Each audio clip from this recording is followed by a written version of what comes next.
Hello, welcome to Thursday, September 10th, Pre-AP English 1 daily lesson.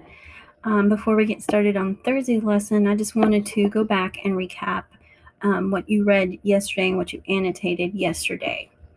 So going back to Wednesday, go through the warm-up.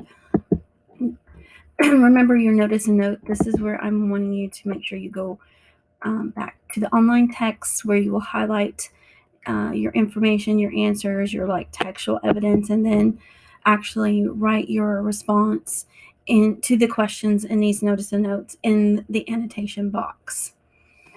So for example, yesterday we had started with paragraph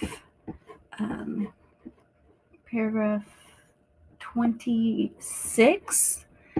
And then you were asked to annotate the punctuation the author uses. So again, just to show you one more time, you would highlight, the text box comes up, whatever I tell you to highlight it, whatever color, and then here you would type your response to the question.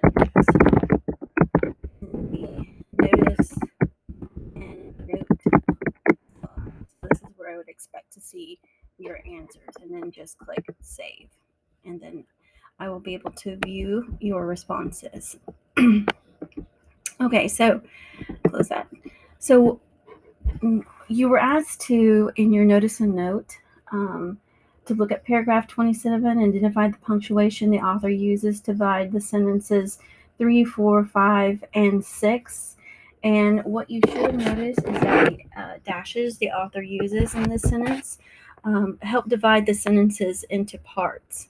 And what the author seems to be doing with the dashes is setting them off important details and observations for the narrator, of the narrator. And as you read these sentences, you can hear kind of a stop and start pattern that kind of contributes to the feeling and that uncertain fear, as he doesn't know what's about to happen, but he knows something bad is about to happen. And you can conclude that the author divides these sentences to help build that tension and reflect on the narrator's feelings, because he's getting caught between the desire to help and help his friend, and also save himself. So it's kind of more like a flight or fright. Can't say it's flight or fright situation. The next thing you were asked to do in your annotations, so we've answered these questions. You were then asked to look at in paragraph 30. Paragraph 30. And here you were asked to highlight the narrator's thoughts in blue, and in pink the narrator's actions, and identify what you see is happening. What do you notice about the thoughts and the actions of the narrator, and what do these details reveal about the narrator's character? So what you should notice is that the narrator, what he's thinking and what he actually doing is two different things. He uses the phrase like I told myself, which indicates he's thinking and thinking about doing something, and then he uses the phrase I found myself running, that tells us that's what he's actually doing. But obviously these two things are not matching, and he knows he should run over there and save his friend, but he's just pretty much paralyzed by fear. And also the desire to stay alive has motivated him to run away. So you see a body that's kind of just unable to do what it's thinking.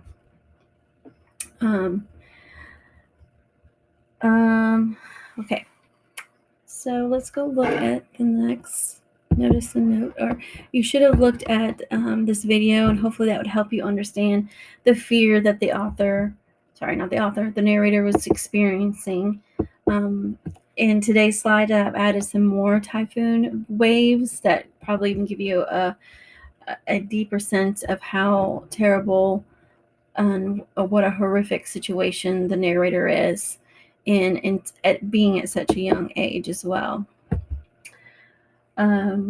So today in class we talked about PTSD and how the narrator is obviously exhibiting signs of that. He has he has witnessed something extremely traumatic, seeing his friend being swept away. We've seen avoidance in the story where he talks about he didn't go to school for weeks. And we see where he has anxiety, thinking about the water, depression, recurring nightmares about the dream about going into the water, feeling like he's being pulled under, and of course, flashing back to what is happening in the interior story. One of the possible treatments they talked about was therapy and medication. And what I would like for you to think about, if one of the possible treatments is therapy, if we go back to the very beginning of the story, in the outer frame, and we look at the setting, we might be able to reevaluate and kind of make another inference about where the setting is actually taking place. So in the setting, it said the man was this is back in paragraph 2. The man was the last one to tell the story for that night.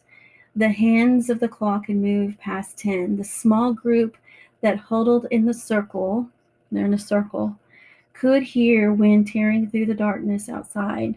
So it kind of gives you an idea that probably he might have been like in a therapy group for maybe someone a group of PTSD people, because they are in a circular group. He is the last one to speak, and so that kind of gives the setting maybe a clearer picture. Okay, so that's pretty much what I just wanted to recap with your notice and note and make sure that you are understanding everything that I'm asking you to look for. So let's jump to today's slides. So today, your warm-up is actually different. You're going to not do a Google form. You're actually going to Edpuzzle. And I'm going to go to Google Classroom right now. And if you will look here, this will be posted in the morning. There will be a link right here that all you have to do is click. And it will take you to the Edpuzzle video. I don't know if you've ever done Edpuzzle videos, but you just watched it and the video will stop and you'll answer a question. It could be a short answer. It could be a multiple choice. And at the end, make sure you submit it or click as done. I'm not quite sure what it looks like from the student side, but make sure you turn it in, and that way it'll be graded. Okay. And that video will be going over tone and mood, which is something we will be focusing on this section of the reading of the rest of the short story, where we're looking at paragraphs 45 through 46. So go ahead and pause the video and you can do your warm-up. And after you do your warm-up, go ahead and watch this video. It just gives you a little bit more in-depth knowledge about mood, specifically focusing more on mood, not just tone, but we're focusing more on mood. So go ahead and pause your video and take a look at the warm-up and watch this video on mood.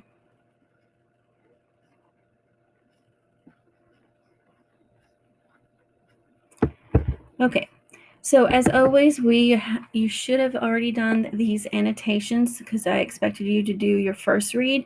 But as we read again for the second time, if there's some more things you note, of course, continue adding in that annotation. It's always great to be engaged with the text. Your first notice and note, I want you to go to paragraph 45 and 46 and identify the verbs that reveal the time frame. And you will highlight these verbs in green. So you can pause your video and as you read, you can highlight those verbs.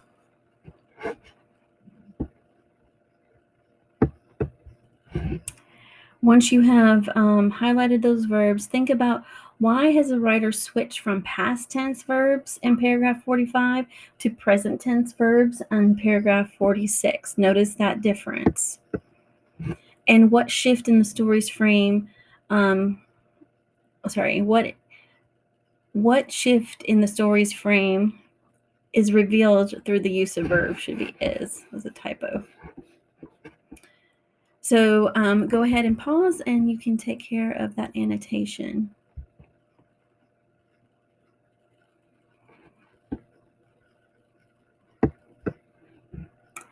Okay, so you should continue reading, but this slide, I just want you just to stop and think. There's actually nothing to write down. But after you read 48 and 49, are you surprised that the narrator returned to the beach of his childhood? What could possibly inspire him to return to the site of the tragedy? Make some predictions about motivation, what's motivating him to return, and then predict what will happen to the rest of his choices to return there. And just pay attention to those details. So as you continue to read, the next notice and note to pay attention to, we're going to be looking at author's craft, and we're going to be focusing on mood. And with mood, we're going to look at the author's word choice and the way they organize those words, which is, that means we're looking at diction, and we're looking at syntax, diction and syntax.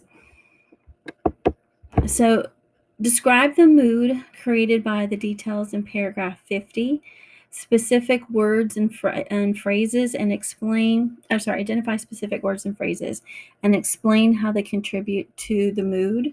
So you're going to want to look at those things.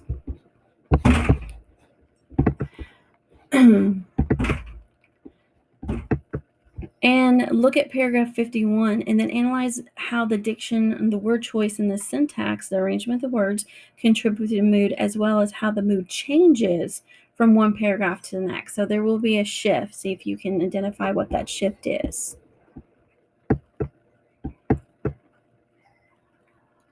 As you continue to read, your next notice and note would be at paragraph 58.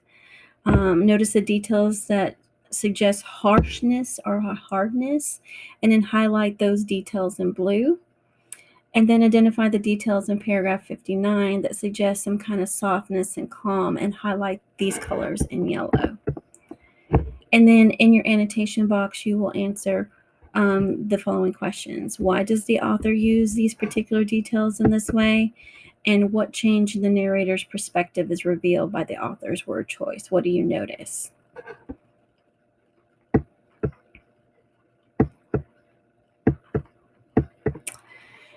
And our next one for paragraph 62, you're going to note words and phrases that suggest a dramatic motion and stillness, and you will highlight those in pink. And then answer in your annotation box how these words or phrases show what is happening to the narrator physically, and what deeper idea is the author conveying through this word choice.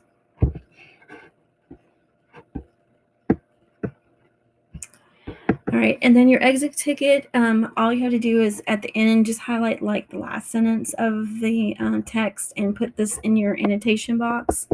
I want you to think about what qualities help us survive. We've read 2 stories now about kind of surviving something. And then what have you learned about survival from reading this story? So you can combine those 2 questions together and create an answer. And again, post that in the annotation box just by highlighting the last sentence, and you can add that to your annotations. Tomorrow I will go over what you annotated today with you and discuss that further. And tomorrow we'll also have more independent work with the face-to-face students are going to be working on answering questions since we're done reading. So expect to find some kind of worksheet to post like we've done before, like with Through the Tunnel, with the part 1 and part 2 type questions, something along those lines for you to respond to in writing. And when you do write, I will have some expectations that I will go over with you. about writing complete sentences. Always, when you are responding to me, you guys have a little bit easier as far as spelling. There's no reason there should be spelling errors in your writing, since Google will highlight misspelled words. So you need to clean that up if that's something that you haven't been correcting. And of course, writing complete sentences. All right. Well, I hope you have a good day, and I will see you tomorrow.